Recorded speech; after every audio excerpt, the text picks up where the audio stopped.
अगर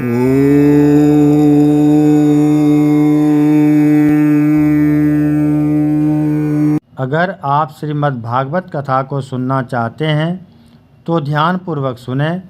साथ ही एक आग्रह करूंगा कि जिस तरह से आप किसी को वस्तु या पैसे दान करते हैं, ठीक उसी प्रकार मेरे भागवत ज्ञान चैनल को लाइक सब्सक्राइब करने से मुझे एक बड़ा दान मिल जाएगा और अगली अध्याय को सुनने या पढ़ने के लिए घंटी पर जाकर ऑल कर दें और कथा का आनंद लें। ओम श्री गणेशाय नमः। ओम नमो भगवते वासुदेवाय। कृष्णं नारायणं वन्दे कृष्णं वन्दे भजप्रियं। कृष्णद्वैपायनं वन्दे कृष्णं वन्दे पितासुतं। श्रीमद्भागवत महापुराण प्रथम स्कंद अथ पंचदशोऽध्यायः। कृष्ण विरह व्यथित पांडवों का परीक्षित को राज्य देकर स्वर्ग सिधारना। सूत जी कहते हैं, भगवान श्री कृष्ण के प्यारे सखा अर्जुन एक तो पहले ही श्री कृष्ण के विरह से कृश हो रहे थे। उस पर राजा युधिष्ठिर ने उनकी विषाद ग्रस्त मुद्रा देखकर उसके विषय में कई प्रकार की आशंकाएं करते हुए प्रश्नों की झड़ी लगा दी। शोक से अर्जुन का मुख और हृदय कमल सूख गया था, चेहरा फीका पड़ गया था। वे उन्हीं भगवान श्री कृष्ण के ध्यान में ऐसे डूब रहे थे कि बड़े भाई के प्रश्नों का कुछ भी उत्तर न दे सके। श्री कृष्ण की आंखों से ओझल हो जाने के कारण वे बड़ी हुई प्रेम जनित उत्कंठा के परवश हो रहे थे।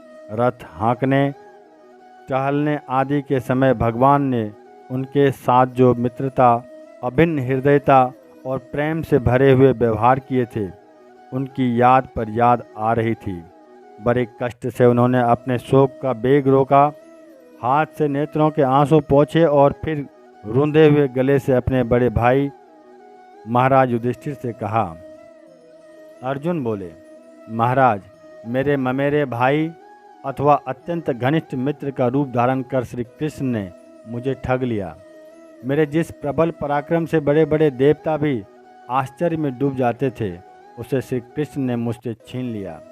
जैसे यह शरीर प्राण से रहित होने पर मृतक कहलाता है, वैसे ही उनके क्षण भर के वियोग से यह संसार अप्रिय दिखने लगता है। उनके आश्रय से द्रौपदी स्वयंवर में राजा द्रुपद के घर आए हुए कामोन्मत्त राजाओं का तेज मैंने हरण कर लिया। धनुष पर बाण चढ़ाकर मत्स्यभेद किया और इस प्रकार द्रौपदी को प्राप्त किया था। उनकी सन्निधि मात्र से मैंने समस्त देवताओं के साथ इंद्र को अपने बल से जीतकर अग्निदेव को उनकी तृप्ति के लिए खांडव वन का दान कर दिया और मैं दानव की निर्माण की हुई अलौकिक कला कौशल से युक्त मायामयी सभा प्राप्त की और आपके यज्ञ में सब ओर से आकर राजाओं ने अनेकों प्रकार की भेंट समर्पित की। 10,000 हाथियों की शक्ति और बल से संपन्न आपके इन छोटे भाई भीमसेन ने उनकी शक्ति से राजाओं के सिर पर पैर रखने वाले अभिमानी जरासंध का वध किया। तदंतर उन्हीं भगवान ने उन बहुत से राजाओं को मुक्त किया जिनको जरासंध ने महाभैरव यज्ञ में बलि चढ़ाने के लिए बंदी बना रखा था। उन सब राजाओं ने आपके यज्ञ में अनेकों प्रकार के उपहार दिए थे। महारानी द्रौपदी राजसु यज्ञ के महान अभिषेक से पवित्र हुए अपने उन सुंदर केशों को, जिन्हें दुष्टों ने भरी सभा में छूने का साहस किया था, बिखेर कर तथा आंखों में आंसू भरकर जब श्री कृष्ण के चरणों में गिर पड़ी, तब उन्होंने उसके सामने उसके उस घोर अपमान का बदला लेने की प्रतिज्ञा करके उन धूर्तों की स्त्रियों की ऐसी दशा कर दी कि वे विधवा हो गई और उन्हें अपने केस अपने हाथों खोल देने पड़े। वनवास के समय हमारे वैरी दुर्योधन के षड्यंत्र से 10,000 शिष्यों को साथ बिठाकर भोजन करने वाले महर्षि दुर्वासा हमें दुस्तर संकट में डाल दिया था। उस समय उन्होंने द्रौपदी के पात्र में बची हुई शाक की एक पत्ती का ही भोग लगाकर हमारी रक्षा की।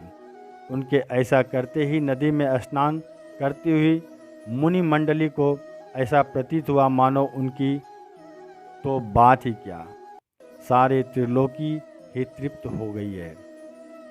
उनके प्रताप से मैंने युद्ध में पार्वती सहित भगवान शंकर को आश्चर्य में डाल दिया तथा उन्होंने मुझको अपना पशुपत नामक अस्त्र दिया। साथ ही दूसरे लोकपाल ने भी प्रसन्न होकर अपने अपने अस्त्र मुझे दिए। और तो क्या, उनकी कृपा से मैं इसी शरीर से स्वर्ग में गया और देवराज इंद्र की सभा में उनके बराबर आधे आसन पर बैठने का सम्मान मैंने प्राप्त किया। उनके आग्रह से जब मैं स्वर्ग में ही कुछ दिनों तक रह गया, तब इंद्र के साथ समस्त देवताओं ने मेरी इन्हीं गांडीव धारण करने वाली भुजाओं का निवात कवच आदि दैत्यों को मारने के लिए आश्रय लिया। महाराज, यह सब जिनकी महती कृपा का फल था। उन्हीं पुरुषोत्तम भगवान श्री कृष्ण ने मुझे आज ठग लिया। महाराज, कौरवों की सेना भीष्म, द्रोण आदि अजय महामत्स्यों से पूर्ण अपार समुद्र के समान दुस्तर थी, परंतु उनका आश्रय ग्रहण करके अकेले ही रथ पर सवार हो मैं उस पार कर गया। उन्हीं की सहायता से आपको याद होगा, मैंने शत्रुओं से राजा विराट का सारा गोधन तो वापस ले ही लिया, साथ ही उनके सिरों पर से चमकते हुए मणिमय मुकुट तथा अंगों के अलंकार तक छीन लिए थे। भाई जी, कौरवों की सेना भीष्म, कर्ण, द्रोण, शल्य तथा अन्य बड़े बड़े राजाओं और क्षत्रिय वीरों के रथों से शोभायमान थी। उसके सामने मेरे आगे आगे चलकर वे अपनी दृष्टि से ही उन महारथी यूथपतियों की आयु, मन, उत्साह और बल को छीन लिया करते थे। द्रोणाचार्य, भीष्म, कर्ण, भूरिश्रवा, सुशर्मा, शल्य, जयद्रथ और वायक आदि वीरों ने मुझ पर अपने कभी न चूकने वाले अस्त्र चलाए थे, परंतु जैसे हिरण्यकशिपु आदि दैत्यों के अस्त्र शस्त्र भागवत भक्त प्रहलाद का स्पर्श नहीं करते थे, वैसे उनके शस्त्रास्त्र मुझे छू तक नहीं सके। यह श्री कृष्ण के भुज दंडों की छत्र छाया में रहने का ही प्रभाव था।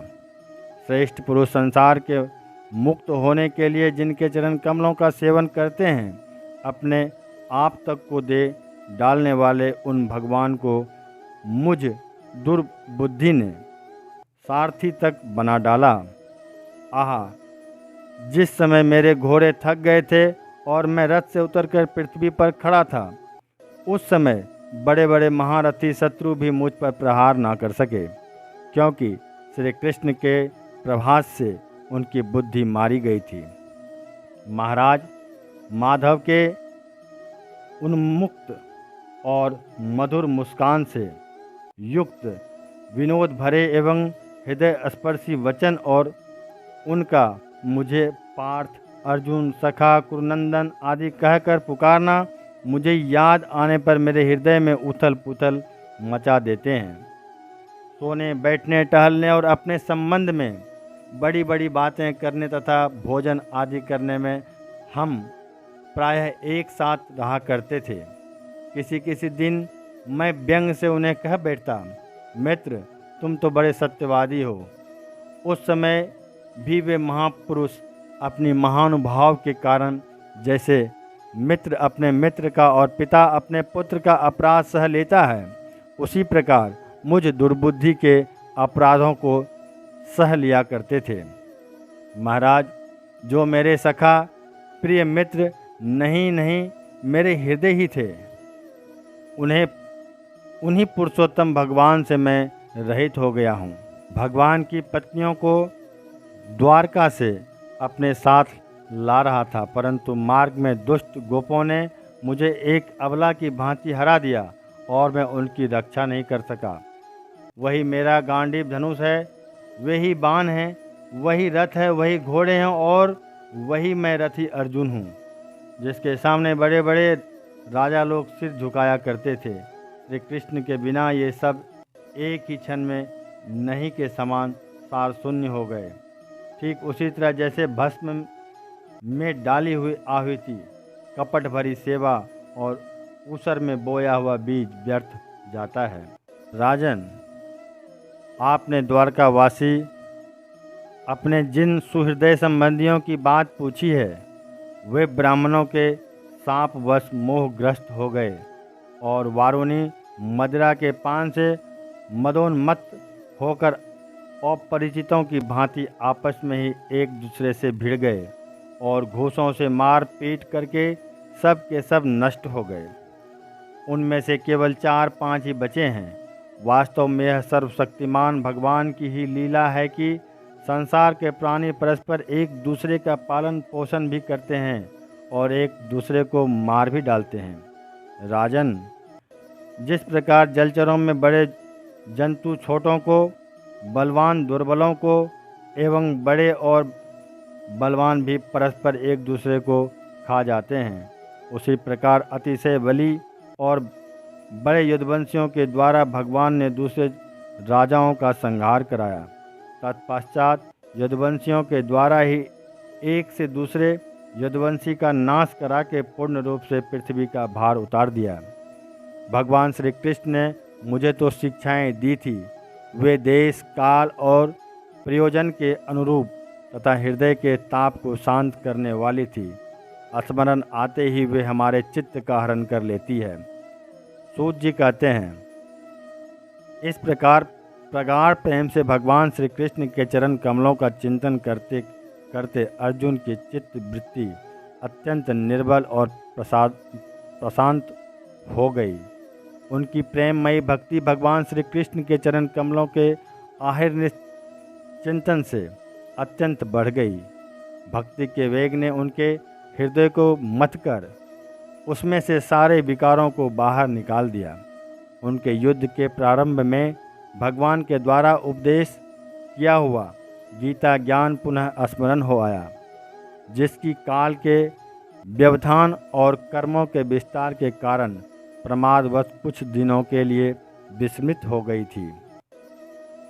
ब्रह्मज्ञान की प्राप्ति से माया का आवरण भंग होकर गुणातीत अवस्था प्राप्त हो गई। द्वैत का संजय निवृत्त हो गया, सूक्ष्म शरीर भंग हुआ। वे शोक एवं जन्म मृत्यु के चक्र से सर्वथा मुक्त हो गए। भगवान के स्वधाम गमन और यदुवंश के संहार का वृतांत सुनकर निश्चल मति युधिष्ठिर ने स्वर्गारोहण का निश्चय किया। कुंती ने भी अर्जुन के मुख से यदुवंशियों के नाश और भगवान के स्वधाम गमन की बात सुनकर अनन्य भक्ति से अपने हृदय को भगवान श्री कृष्ण में लगा दिया और सदा के लिए इस जन्म मृत्यु रूप संसार से अपना मुंह मोड़ लिया। भगवान श्री कृष्ण ने लोक दृष्टि में जिस यादव शरीर से पृथ्वी का भार उतारा था, उसका वैसे ही परित्याग कर दिया, जैसे कोई कांटे से कांटा निकालकर दोनों को फेंक दें। भगवान की दृष्टि में दोनों ही समान थे। जैसे वे नट के समान मत्स्यादि रूप धारण करते हैं और फिर उनका त्याग कर देते हैं, वैसे ही उन्होंने जिस यादव शरीर से पृथ्वी का भार दूर किया था, उसे त्याग भी दिया। जिनकी मधुर लीलाएं श्रवण करने योग्य है, उन भगवान श्री कृष्ण ने जब अपने मनुष्य के से शरीर से इस पृथ्वी का परित्याग कर दिया, उसी दिन विचारहीन लोगों को अधर्म में फंसने वाला कलयुग आधम का। महाराज, युधिष्ठिर से कलयुग का फैलना छिपाना रहा। उन्होंने देखा देश में, नगर में, घरों में और प्राणियों में लोभ, असत्य, छल, हिंसा आदि धर्म की बढ़ती हो गई है। तब उन्होंने महाप्रस्थान का निश्चय किया। उन्होंने अपने विनयी पौत्र परीक्षित को, जो गुणों में उन्हीं के समान थे, समुद्र से घिरी हुई पृथ्वी के सम्राट पद पर हस्तिनापुर में अभिषिक्त किया। उन्होंने मथुरा में सुरसेनाधिपति के रूप में अनिरुद्ध के पुत्र वज्र का अभिषेक किया। इसके बाद समर्थ युधिष्ठिर ने प्रजापत्य यज्ञ करके आवाहनी आदि अग्नियों को अपने में लीन कर दिया, अर्थात गृहस्थाश्रम के धर्म से मुक्त होकर उन्होंने संन्यास ग्रहण किया। युधिष्ठिर ने अपने सब वस्त्राभूषण आदि वहीं छोड़ दिए और ममता और अहंकार से रहित होकर समस्त बंधन काट डाले। उन्होंने दृढ़ भावना से वाणी को मन में, मन को प्राण में, प्राण को अपान में और अपान को उसकी क्रिया के साथ मृत्यु में तथा मृत्यु को पंचभूतमय शरीर में लीन कर दिया। इस प्रकार शरीर को मृत्यु रूप अनुभव करके उन्होंने उसे त्रिगुण में मिला दिया। त्रिगुण को मूल प्रकृति में, सर्व कारण रूपा प्रकृति को आत्मा में और आत्मा को अविनाशी ब्रह्म में विलीन कर दिया। उन्हें यह अनुभव होने लगा कि यह संपूर्ण दृश्य प्रपंच ब्रह्म स्वरूप है। इसके पश्चात उन्होंने शरीर पर चीर वस्त्र धारण कर लिया, अन्न जल का त्याग कर दिया, मौन ले लिया और केश खोलकर बिखेर लिए। वे अपने रूप को ऐसा दिखाने लगे जैसे कोई जड़, उन्मत्त या पिशाच हो। फिर वे बिना किसी की बाट देखे तथा बहरे की तरह बिना किसी को बात सुने घर से निकल पड़े। हृदय में उस पर ब्रह्म का ध्यान करते हुए जिसको प्राप्त करके फिर लौटना नहीं होता, उन्होंने उत्तर दिशा की यात्रा की, जिस और पहले बड़े बड़े महात्मा जन जा चुके हैं। भीमसेन, अर्जुन आदि युधिष्ठिर के छोटे भाइयों ने भी देखा कि अब पृथ्वी में सभी लोगों को अधर्म के सहायक कलयुग ने प्रभावित कर डाला है। इसलिए वे भी श्री कृष्ण चरणों की प्राप्ति का दृढ़ निश्चय करके अपने बड़े भाई के पीछे पीछे चल पड़े। उन्होंने उन्हें हृदय में धारण किया। पांडवों के हृदय में भगवान श्री कृष्ण के चरण कमलों के ध्यान से भक्ति भाव उमड़ आया। उनकी बुद्धि सर्वथा शुद्ध होकर भगवान श्री कृष्ण के उस सद्वोत्कृष्ट स्वरूप में अनन्य भाव से स्थिर हो गई, जिसमें निष्पाप पुरुष ही स्थिर हो पाते हैं। फलतः उन्होंने अपने विशुद्ध अंतःकरण से स्वयं ही वह गति प्राप्त की जो विषयासक्त दुष्ट मनुष्यों को कभी प्राप्त नहीं हो सकती। संयमी एवं श्री कृष्ण के प्रेम वेश में मुग्ध भगवान मय विदुर जी ने भी अपने शरीर को प्रभास क्षेत्र में त्याग दिया। उस समय उन्हें लेने के लिए आए हुए पितरों के साथ वे अपने लोक यमलोक को चले गए। द्रौपदी ने देखा कि अब पांडव लोग निरपेक्ष हो गए हैं। तब वे अनन्य प्रेम से भगवान श्री कृष्ण का ही चिंतन करके उन्हें प्राप्त हो गई। भगवान के प्यारे भक्त पांडवों के महाप्रयाण की इस परम पवित्र और मंगलमय कथा को जो पुरुष श्रद्धा से सुनता है वह निश्चय ही भगवान की भक्ति और मोक्ष प्राप्त करता है। इस तरह से श्रीमद्भागवत महापुराण का पंचदशोध्याय समाप्त हुआ। गाइज, अगर बोलने में थोड़ी गलती हो गई हो तो उसके लिए मैं क्षमा चाहता हूँ। धन्यवाद।